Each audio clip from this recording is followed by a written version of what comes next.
There's a guy I know at the CIA who kind of has my back, who has been there for years, PhD guy, who has a team of wet works guys. Wet works are assassinations. So wet works are, wet comes from blood. So, you know, you don't want to pull the trigger on wet works if you don't have to. So they've decided here in the 50s and 60s to create so much secrecy and have it so compartmentalized and tightly held that they didn't want to risk doing that anymore because it was really disruptive to the nation. And that is really the genesis of unacknowledged special access projects. Now, a special access project just means you have to have you know, the clearance to get to it and be read into it, as they say in military speak. But an unacknowledged project, I just want to go through a minute how that works.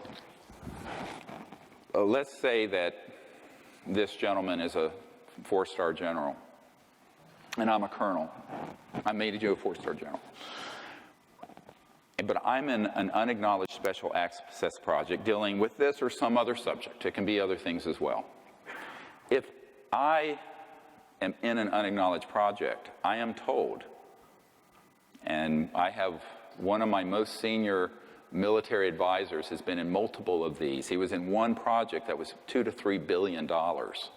He knew it was more than 2 and almost 3 billion in a project that was off the books, no accounting, president didn't know, Congress didn't know, tightly held. A military guy working with some corporate folks. And he told me, he says, here's how it works. He says, they take you to a SCIF, a Secure Communication Intelligence Facility, SCIF, take all the equipment off of you, any guns off, cell phones, watches, nothing. Anything metallic. You go into this underground facility and there's a meeting. And he said, hey, you have a coming to Jesus talk. And what happens is that you are told that only the people in that room are read into and cleared to this unacknowledged special access project. And if you speak of it outside of that circle of people, there's one person there with a gun and a bullet. He takes the bullet out and he says, it has your name on it if you speak to anyone, and I mean anyone, your wife, the president, your commander, about what we're doing. And that is how it works. This is not a conspiracy theory. I've been in these SCIFs. I've been in a couple places, and I can tell you that is exactly how it operates. So one of the things I wanted to make really clear about what I'm presenting today, I'm not talking about anything that I don't have firsthand direct knowledge of. Everything I'm telling you, every bit of it. But I don't care about conspiracy theories. They're mostly 99% wrong. And I really don't care about the internet chatter. You know, this is 25 years of the most incredible investigative research. And, you know, I put over $10 million of my earnings and life into doing to get this far. And I can tell you, if you're in an unacknowledged project, and I was offered this position back in '92, and asked my wife about it, and I rejected it. I was actually offered $2 billion personally, if a fund with $2 billion in it, if I would shut the hell up, join one of these unacknowledged projects, and do what they wanted me to do. And I said, screw you. I'm not doing it.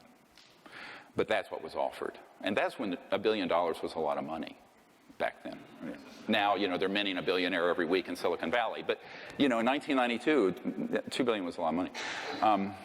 So what ended up happening in this scenario is that if my 4-star commanding general calls me in because he's heard rumblings about something that people are working on he didn't know about, under threat of death, TWEEP, terminate with extreme prejudice, which is death, TWEP, I am to turn to him, even though he's my 4-star commanding, I'm only a colonel, and I'm to say, sir, no such project exists. That's how it works. It's illegal, it's unconstitutional, it's criminal, it's dangerous. Because once you have a breakdown in the rule of law, we're back in the jungle. We're back into Al-Qaeda territory. We're back into the Wild West where there's a lawlessness. And that's what happened. And because of that, no president since Eisenhower has had anything near the level of information on this that would be required for the chief executive.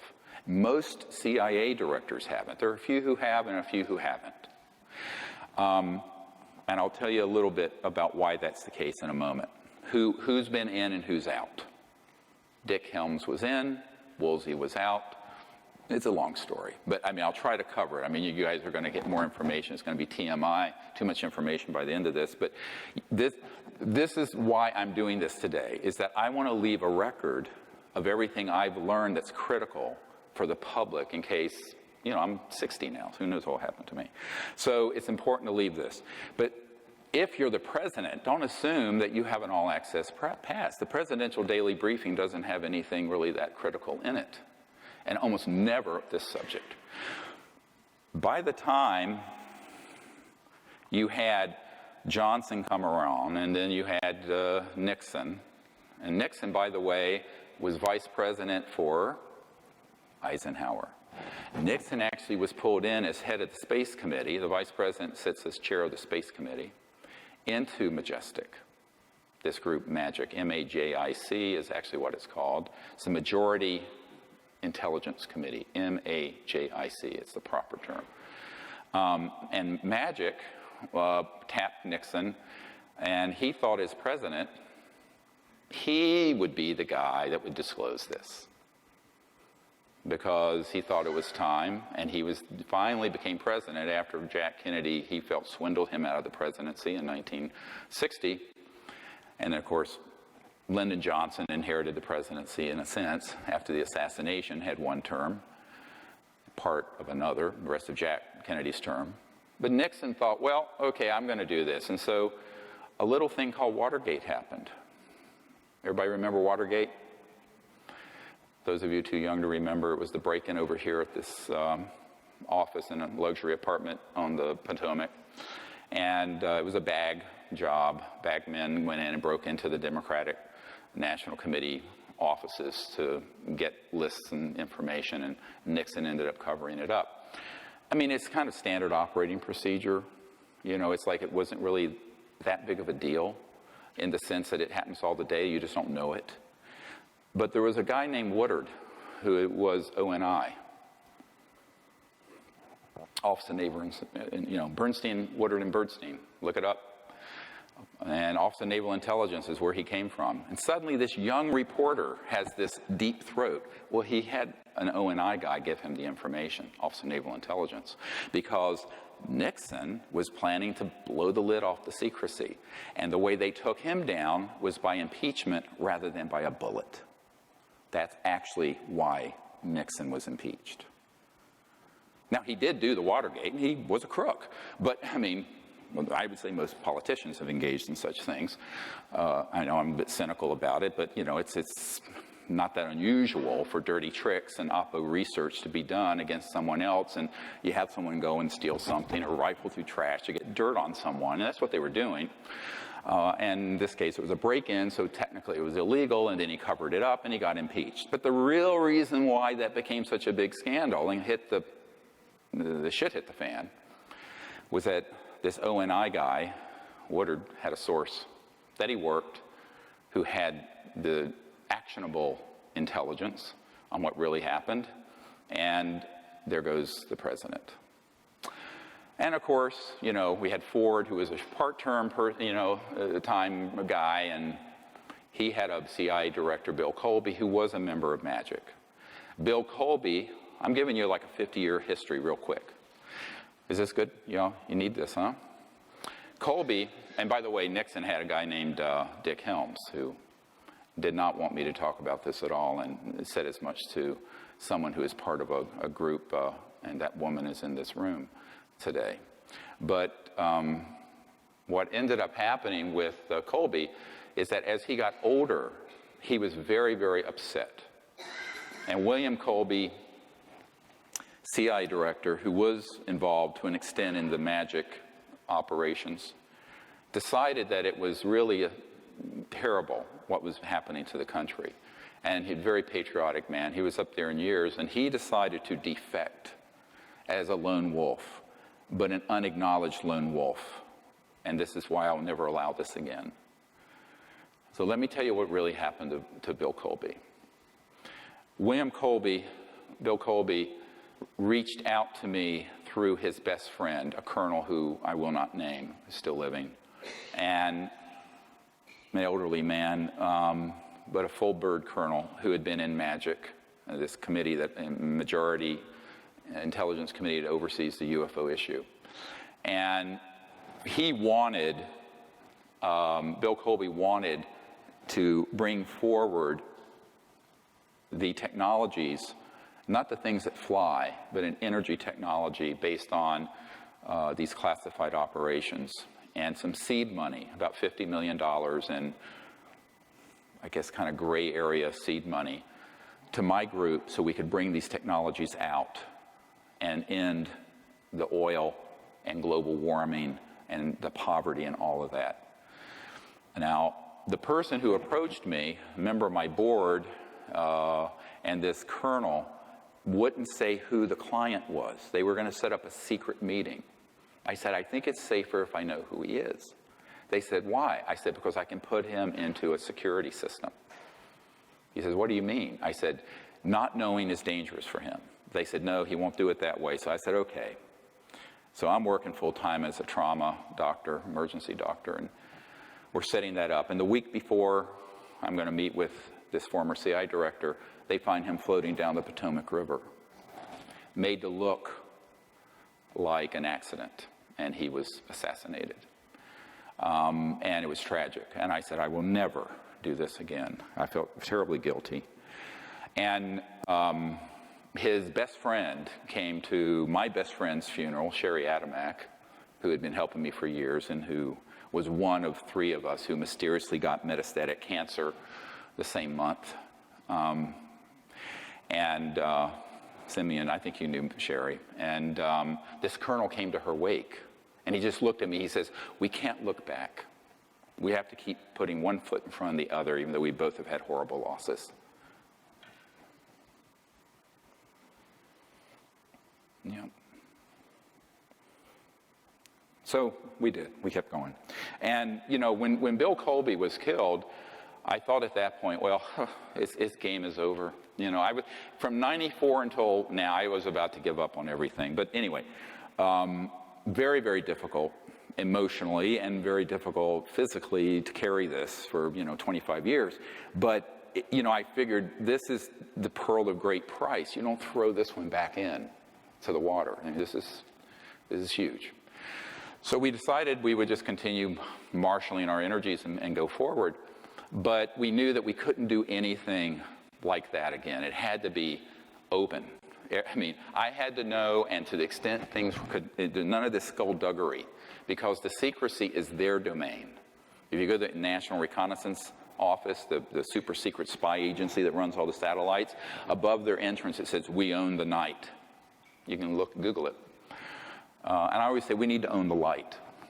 We need to own the light of disclosure and the truth and bring this out. So I try to do things to the extent I can, as fully as possible out in the open, while maintaining the confidences of those who are still living who asked me to do so.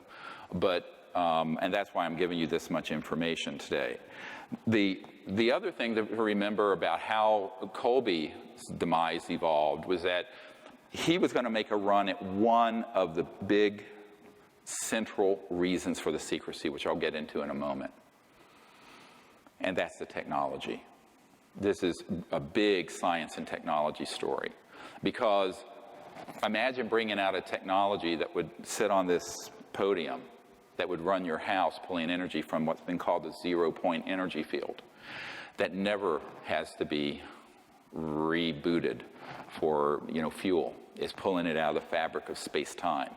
And it's estimated that every cubic centimeter of space in this room has enough energy to run the United States for a year, if you can tap it.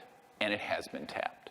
So at the root of interstellar transport, aside from the transdimensional and anti-gravity, is the energy source. And the energy source is this amazing electromagnetic flux field In fact, the early man-made UFOs were called flux liners because it's pulling energy out of this infinite ocean, this infinite sea, as Tesla called it.